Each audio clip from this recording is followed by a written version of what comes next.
The main veggie garden at Sophie's patch is an in-ground one. It was planted 9.5 years ago, and Costa actually helped me plant it.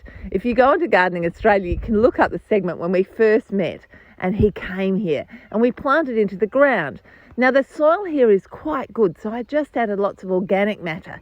And each year when I'd put a new crop in, I'd add more organic matter. But because it's on a slope, the organic matter would run down the hill. So this winter we actually boxed up the side of the beds with hardwood sleepers so that when I add organic matter, it remains contained. Now you'll see there are lots of things in flower in this veggie patch, and that's really important to me. One group of plants that are in flower at the moment are the Brassicas, which are things like broccolis or mustards or kales that are going to flower. Now I leave them for a specific purpose, and that is because the bees love them, and it's really important to have flowers for our pollinators.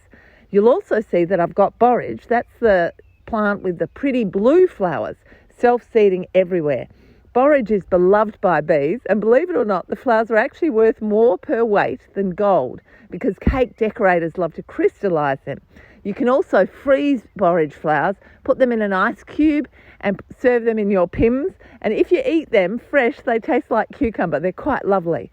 Now, elsewhere in the veggie patch, I've got other edible flowers like the little Viola Johnny Jump-Ups. They're a bit cute. They also look gorgeous frozen in an ice cube.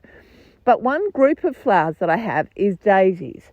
Now you'll see there are orange and yellow calendulas self-seeding around this area, and there's also a tall yellow daisy. Now calendulas are obviously what they make calendula cream from. You can use, the petals are edible and they're quite nice. You don't eat the centre of the flower. And the yellow tall daisy is an edible chrysanthemum they use to make chrysanthemum tea. Now we look at a daisy and think it's one flower, but actually when you look up close to the daisy and you remove the petals on the outside, there are hundreds of little flowers in the centre. And those flowers are full of nectar and pollen. And that's what little insects like ladybirds, hoverflies and lacewings just love. These little insects, which are the beneficial insects, they're the ones that help us control our insect pests. They've actually got very small mouth parts, so they need tiny flowers to be able to access the goodness. And they'll actually come into your garden for the nectar and pollen, and then while they're here, they'll help with the bad bugs. So things like ladybirds, well, they'll eat some aphids, but things like hoverflies and lacewings, they don't eat any aphids at all, but they lay their babies where there are insect pests such as aphids or whitefly, and then their babies are the most amazing carnivores, and they'll help to clean up your problems.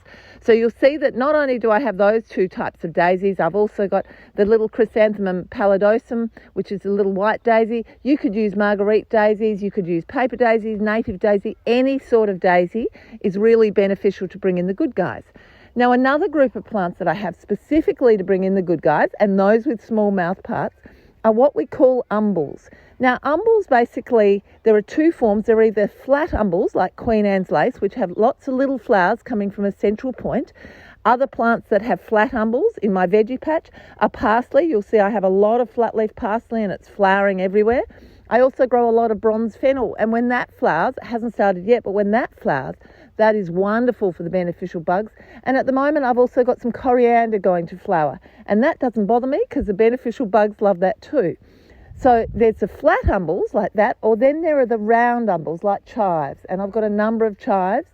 And both the umbels, whether they're flat or round, again are full of nectar and pollen and lots of little flowers which the beneficial bugs with their small mouth parts just love.